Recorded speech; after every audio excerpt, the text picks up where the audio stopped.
Hello नमस्ते, स्वागत छ हजुरहरूलाई नेपाल अनलाइन स्कुल च्यानलमा। आज हामी क्लास 12को अकाउन्ट्स पढ्न जाँदैछौँ है त, जसमा चाहिँ हाम्रो रहेको छ च्याप्टर 17 कस्ट रिकन्सिलिएसन स्टेटमेन्ट। हामीले यसभन्दा अघि क्लासेसहरूमा पनि पास्ट क्वेसनहरू हामीले धेरै सल्भ गरिसकेका छौँ। यदि हजुरहरूले यसभन्दा अघिका क्लासेसहरू अटेन्ड गर्नुभएको छैन भनेदेखि गर्नु होला है त। र आज पनि हामी त्यही पास्ट क्वेसन नै सल्युसन गर्न जाँदैछौँ। र आजको लागि चाहिँ हाम्रो क्वेसन चाहिँ यस प्रकार रहेको छ है त। क्वेसन नम्बर 1 रहेको छ जसमा, र अब हामीहरू यहाँ के छ भन्दा चाहिँ the net profit as per cost account है। कस्ट एकाउन्ट अनुसार चाहिँ नेट प्रफिट हाम्रो कति रहेछ त, कुनै पनि कम्पनीको 1,50,000 है। On reconciliation the following details are as a 10 भनेको छ है। अब factory expenses shown in the financial account is rupees कति छ त, 25,000। But the amount recovered in cost account is rupees कति छ त, 20,000 भनेको छ है। र नम्बर बीमा हाम्रो goodwill written off shown in the financial account is rupees कति छ त हाम्रो 8,000। र amount credited for the dividend in the financial account is rupees कति छ हाम्रो 15,000। र हाम्रो depreciation shown in the financial account is rupees 66,000। But charge in the cost account is rupees हाम्रो 75,000 रहेको छ। र हाम्रो रिक्वायर्डमा छ हाम्रो reconciliation statement of the cost and the financial account है त। रिकन्सिलेसन स्टेटमेन्ट चाहिँ हामीलाई सोधिएको छ कसको भन्दा चाहिँ कस्ट एन्ड द फाइनेन्सियल एकाउन्टको। अब हामी यहाँ हेरौँ, जसमा अब हामी के गर्दैछौँ भन्दाखेरि रिकन्सिलेसन स्टेटमेन्ट सल्युसनमा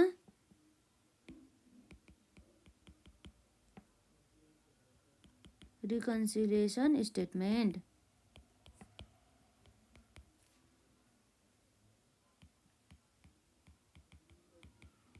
पार्टिकुलर्स अमाउन्ट अथवा रुपिज, अमाउन्ट अथवा रुपिज है त।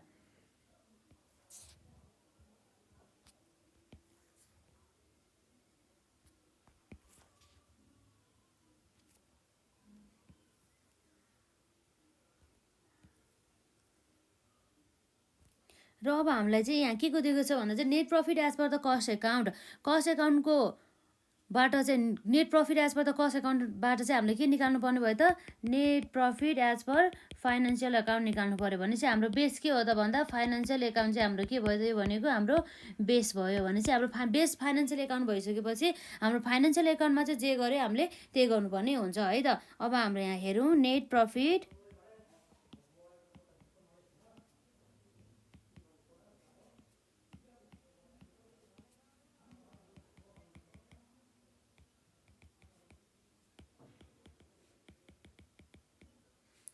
कस्ट एकाउन्ट होइन।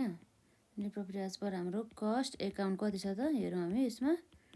हाम्रो net profit as per cost account हाम्रो जम्मा जम्मी रहेको छ 1,50,000। र अब हामी यसमा एड गर्छौँ। र अब हाम्रो यहाँ लेस गर्ने पुरा हामी यहाँ लेस गर्छौँ है त। र यसरी हाम्रो net profit as per the cost account of the company 1,50,000 छ, जसमा चाहिँ हाम्रो नम्बर एमा के भनेको छ भन्दाखेरि the factory expenses shown in the financial account is rupees 25,000 भने चाहिँ यो हाम्रो फाइनेन्सियल एकाउन्टमा चाहिँ फ्याक्ट्री एक्सपेन्सेस भनेर खर्च भनेर चाहिँ कति देखाएको रहेछ भन्दा 25,000 जति देखाएको रहेछ। अब हामीले के गर्छ भन्दाखेरि हाम्रो बेस भन्दा फाइनेन्सियल एकाउन्ट हो, फाइनेन्सियल एकाउन्टमा जे गरेछ हामीले त्यही गर्नुपर्ने हुन्छ। But the amount recovered in the cost account, cost एकाउन्टमा चाहिँ जम्मा कति रिकभर गरेछ भन्दा कति रेकर्ड गरेछ भन्दा जम्मा 20,000 भनेपछि हामीले यसरी हेर्दाखेरि फाइनेन्सियल एकाउन्टमा चाहिँ 5,000ले चाहिँ बढी खर्च बुक गरेको रहेछ भनेदेखि अब हामीले पनि के गर्नु पर्यो त भन्दा फाइनेन्सियल एकाउन्टलाई बेस बनाएर हामीले पनि खर्च बुक गर्नु पर्यो 5,000 बढीले नै है त। 5,000ले नै हामीले जम्मा 20,000 मात्र गरेको छ नि त, त्यही भएर हामीले यसरी खर्च बुक गर्दाखेरि चाहिँ हाम्रो के आउने भयो त भन्दा यसमा लेस भएर चाहिँ आउने भयो हाम्रो। अब यहाँ के आउने भयो त number Aima factory expenses under एब्जर्ब्ड in के भन्दा कस्ट एकाउन्ट भनेको छ है त, जसमा हाम्रो कति आउने भयो त 5,000 बराबरको। र यसपछि अर्को के छ हाम्रो नम्बर बीमा goodwill written off shown in the financial account है त फाइनेन्सियल एकाउन्टमा चाहिँ गुडविल रिटर्न अफ भनेर कति देखाएको छ त 8,000 बराबरको देखाएको छ भनेपछि गुडविल रिटर्न अफ हाम्रो 8,000 देखाएको रहेछ फाइनेन्सियल एकाउन्टमा है गुडविल रिटर्न अफ हुँदाखेरि हाम्रो के त यो भनेको हाम्रो खर्च जस्तै हो भनेपछि यसरी फाइनेन्सियल एकाउन्टमा चाहिँ 8,000 भनेर खर्च भनेर घटाएको छ तर फाइनेन्सियल एकाउन्टमा त घटाएन भनेपछि हाम्रो फाइनेन्सियल एकाउन्टमा घटाएको छ भनेदेखि हाम्रो फाइनेन्सियल एकाउन्टमा घटाएछ भनेदेखि हामीले पनि घटाउनु पर्यो भनेपछि गुडविल रिटर्न अफ हामीले पनि के गर्नु पर्यो लेस गर्नु पर्यो गुडविल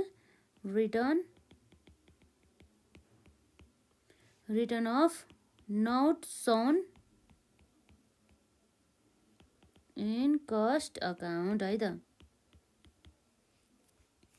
एमाउन्ट हाम्रो कति रहेको छ जम्मा 8,000 रहेको छ है त यो कुरा भयो र यसपछि अब हाम्रो के छ नम्बर सीमा amount credited for the dividend in the financial account is 15,000 भनेपछि फाइनेन्सियल एकाउन्टमा चाहिँ एमाउन्ट क्रेडिटेड भएछ एज अ डिभिडेन्ड भनेपछि क्रेडिटेड भन्ने बित्तिकै हाम्रो के रहेछ त इन्कम रहेछ डेबिटेड भएको भए चाहिँ हाम्रो के हुन्थ्यो खर्च हुन्थ्यो है त यसरी लाभांश भन्ने चाहिँ हाम्रो इन्कम चाहिँ डिभिडेन्ड चाहिँ आएछ हाम्रो फाइनेन्सियल एकाउन्टमा 15,000मा भनेपछि फाइनेन्सियल एकाउन्टमा चाहिँ 15,000 इन्कम भनेर एड गरेको छ तर कस्ट एकाउन्टमा गरे छैन भनेपछि हामीले फाइनेन्सियल एकाउन्टमा जे गर्यो त्यही गर्नुपर्ने भयो त्यही भएर चाहिँ अब हामी के गर्छौँ फाइनेन्सियल एकाउन्टमा एड गरेको भएर हामीले पनि यसमा जुन हाम्रो डिभिडेन्ड इन्कम थियो त्यसलाई हामी क्रेडिटेड थियो त्यसलाई हामीले के गर्छौँ एड गर्छौँ है त भनेपछि हाम्रो के आउनु भयो त्यसमा डिभिडेन्ड क्रेडिटेड इन के हो त भन्दा फाइनेन्सियल अकाउन्ट है त कति छ हाम्रो dividend credited in the financial account हाम्रो 15,000 चाहिँ रहेको छ र यसपछि हाम्रो नम्बर डीमा रहेको छ depreciation sound in the financial account 66,000 है त फाइनेन्सियल एकाउन्टमा चाहिँ हाम्रो डिप्रिसिएसन कति छ भन्दा 66,000 रहेको छ र हाम्रो चार्ज चाहिँ कस्ट एकाउन्टमा चाहिँ कति चार्ज गरेछ 75,000 भने चाहिँ अब हाम्रो बढी कुनमा चार्ज गरेछ भन्दा कस्ट एकाउन्टमा चार्ज गरेछ कतिले भन्दाखेरि हामी हेर्छौँ 75,000 माइनस 66,000 गर्दाखेरि 9,000ले बढीले चाहिँ के गरेछ त हाम्रो यो कस्ट एकाउन्टमा चाहिँ बढी खर्च बुक गरेछ यसले बढीले के गरेछ लेस गरेछ भने चाहिँ अब हाम्रो कस्ट एकाउन्टमा त गरेछ छैन कमले गरेछ भने चाहिँ कस्ट एकाउन्टमा त अब नगर्ने भनेको छ होइन नगरेको छ भनेदेखि अब हामीले किन गर्ने त कस्ट एकाउन्टमा चाहिँ भनेछ त्यही भएर चाहिँ कस्ट एकाउन्टमा अलरेडी लेस गरेको भएर चाहिँ अब हामीले यसलाई रिभर्स गरिदिनु पर्यो है त भनेपछि यसमा के हुन्छ त हाम्रो यसले एड गर्नु पर्यो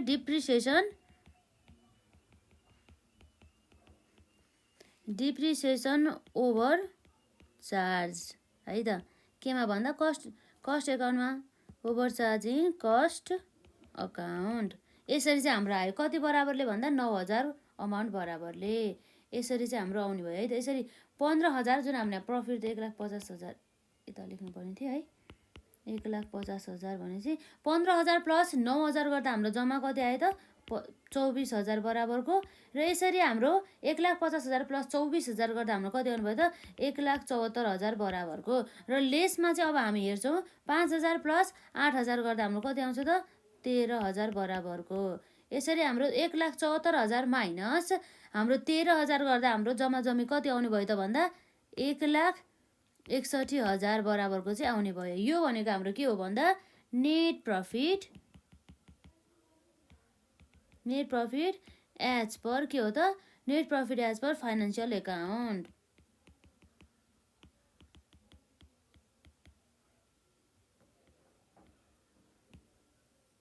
1,61,000 बराबरको है त यो कुराहरू भयो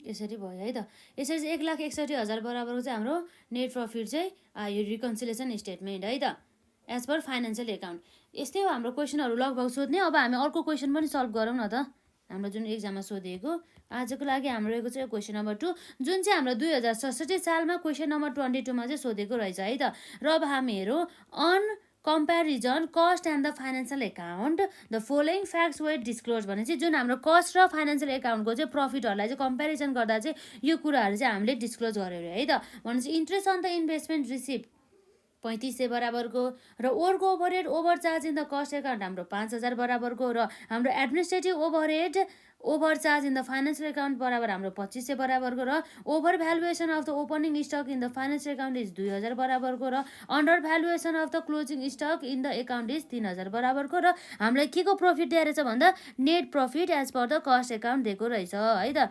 हाम्रो यसरी net profit as per the cost account दिइसकेपछि अब हामीले के गर्नुपर्छ भन्दाखेरि यसबाट हाम्रो net profit as per the financial account निकाल्नु पर्यो भने चाहिँ हामीले के को प्रफिट निकाल्नु पर्नेछ भन्दा net profit as per the financial account भने चाहिँ यसरी net profit as per the financial account चाहिँ हाम्रो के भयो त financial account net profit as per financial account भनेको हाम्रो बेस है त। बेस यो भने चाहिँ हाम्रो फाइनेन्सियल एकाउन्टमा net profit as per financial एकाउन्टमा जे गऱ्यो हामीले के गर्नु पर्यो त कस्ट एकाउन्टमा पनि त्यही गर्नु पर्यो भन्ने कुरा भयो है त।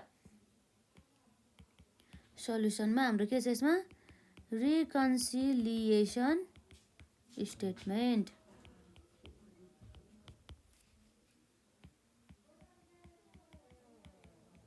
पार्टिकुलर्स आउने भयो।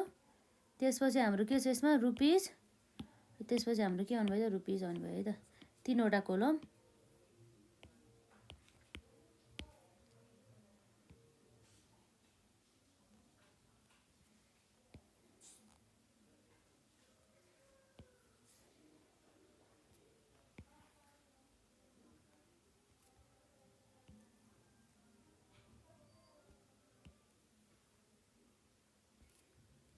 हाम्रो यहाँ रहेको छ नेट प्रफिट एज पर के हो त भन्दा कस्ट एकाउन्ट कति छ हाम्रो 44,250 है त।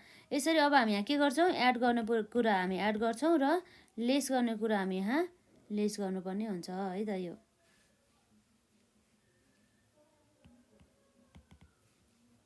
र अब हाम्रो हेरौँ हाम्रो बेस भने त फाइनेन्सियल एकाउन्ट हो। फाइनेन्सियल एकाउन्ट बेस हो भनेदेखि हाम्रो फाइनेन्सियल एकाउन्टमा चाहिँ जे गरे त्यही गर्छौँ है त। भने चाहिँ हाम्रो जुन यहाँ interest on the investment receive भने चाहिँ जुन हाम्रो इन्भेस्टमेन्ट गरेको भएर हामीलाई इन्ट्रेस्ट कति रिसिभ भएको छ भन्दा 3500 बराबरको भएछ हो। यो त हाम्रो जस्ट केमा मात्रै इन्क्लुड भएको छ भन्दा फाइनेन्सियल एकाउन्टमा मात्रै यसले एज ए इन्कम भनेर इन्क्लुड गरेको छ एड गरेको छ, तर कस्ट एकाउन्टले इन्कम भनेर एड गरेको छैन। त्यही भएर चाहिँ अब हाम्रो यो के गर्नु पर्यो त यसमा यो कसले पनि भन्दा हाम्रो यो कस्ट एकाउन्टले पनि एज ए इन्कम भनेर चाहिँ अब एड गर्नुपर्ने भयो। किन भन्दाखेरि फाइनेन्सियल एकाउन्टले इन्कम भनेर एड गरेको छ, त्यसै कारणले गर्दा है त। भने चाहिँ हाम्रो यहाँ आउनु भयो interest on investment received, interest on investment received recorded only in केमा भन्दा फाइनेन्सियल एकाउन्टमा। फाइनेन्सियल एकाउन्टमा मात्र के भएको छ भन्दाखेरि यो चाहिँ इन्क्लुड भएको पाइन्छ। कतिले बराबर 3500 एमाउन्ट बराबरकोले है त। र यसपछि अब हाम्रो यहाँ रहेको छ के छ त अर्को भन्दा work overhead over charge in the cost account भनेपछि वर्क ओभर भने त खर्च बढीले चाहिँ घटाएछ कसले भन्दा कस्ट एकाउन्टले कति अमाउन्टले 5000ले, तर यो हाम्रो फाइनेन्सियल एकाउन्टमा त्यो 5000 खर्च भनेर यसले घटाएको छैन। त्यही भएर चाहिँ यो 5000 फाइनेन्सियल एकाउन्टमा घटाएको छैन भनेदेखि अब हामीले पनि घटाउनु भएन कस्ट एकाउन्टमा, तर कस्ट एकाउन्टमा घटाइसकेको छ। त्यही भएर चाहिँ यसलाई रिभर्स गर्नको लागि अब यसलाई हामीले के गर्नु पर्यो भन्दा एड गर्नु पर्यो है त। वर्क ओभरहेड हाम्रो यहाँ रहेको छ डबल आईमा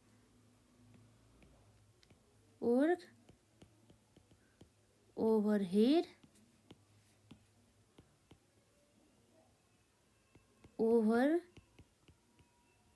चार्ज इन केमा ओभर चार्ज गरेछ भन्दा over charge in cost account है त। कस्ट अकाउन्टमा चाहिँ ओभर चार्ज गरेको छ कति बराबरले हाम्रो जम्मा ओभर चार्ज कतिले गरेको छ यसमा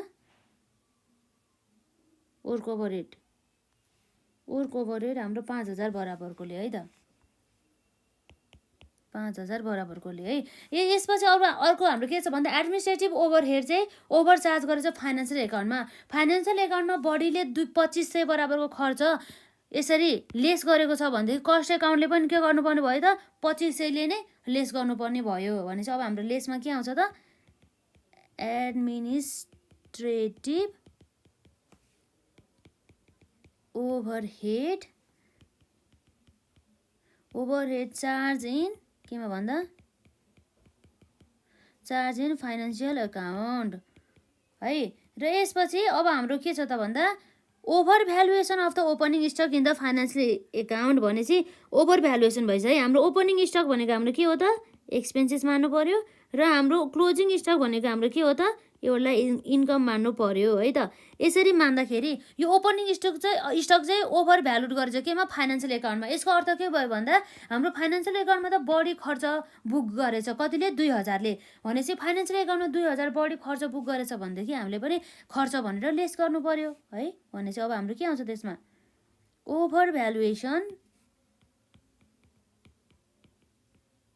over valuation of opening stock है।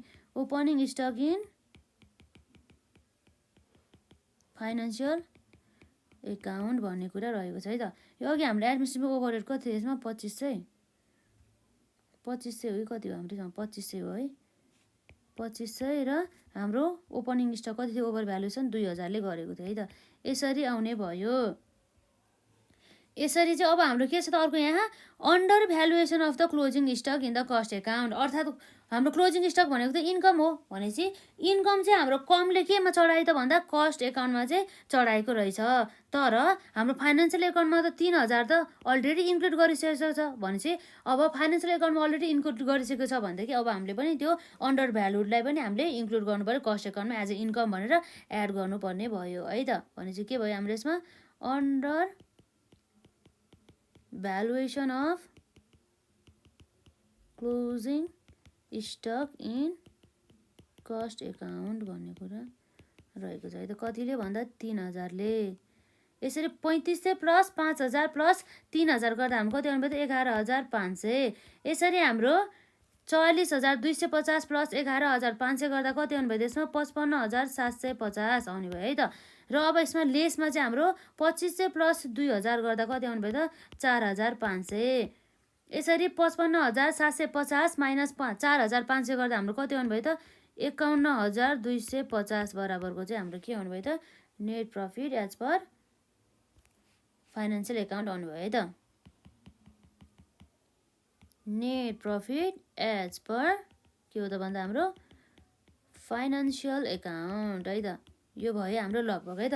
यस्तै क्वेसन हो हामीलाई एक्जाममा सोध्ने र आजलाई चाहिँ हामी यति नै गर्छौँ र नेक्स्ट पार्टमा हामी अझै क्वेसनहरू सल्भ गर्छौँ। र हजुरहरूले यसभन्दा अघिका क्लासेसहरू अटेन्ड गर्नुभएको छैन भने गर्नु होला र प्लेलिस्टमा चाहिँ हाम्रो यो क्लास 12को चाहिँ अल क्लासहरू चाहिँ अभाइलेबल रहेको छ है त। ल आजलाई यति नै गरौँ।